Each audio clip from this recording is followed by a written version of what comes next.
This is Ian. Going to go ahead and do a quick inspection here at 871 Blackwood in Chula Vista. I'm going to start here underneath the eaves. We do have a nice big fascia that is beautiful, but it is also expensive to replace.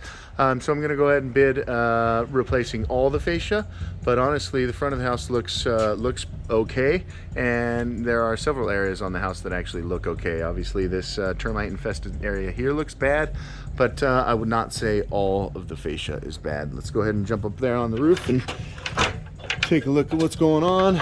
We call this tile Malibu. It is the smaller hump to the Capistrano, which is what we did next door.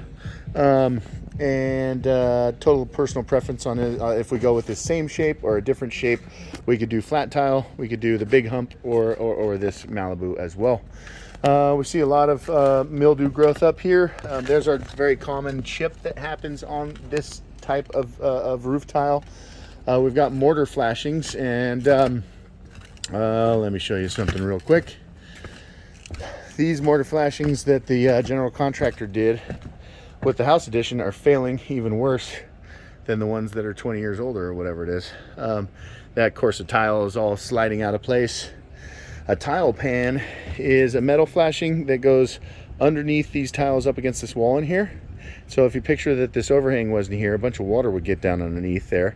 It would land on the tile pan. Well, that tile pan was never installed correctly. So there's been a ton of water running underneath, well, not a ton. There's been some water running underneath these tiles ever since that addition was done. So you can see when that mortar fails, all that water is going right underneath the tile. This is the only tile that was slipped out of place that felt's been damaged by the sun now. I'll go ahead and slide that back into place, get a freebie. But yeah, each and every one of those mortar flashings all around this roof is failing, and it basically has a gap around it, so it's allowing water in. We also did notice a little repair around the chimney that happened sometime in the past. This piece of wood is called a shadow board or a tile riser. There's a couple different names for it. I'm gonna opt that we completely get rid of it. We did that on Nagin's house just because to replace it all is just more wood repair, more cost.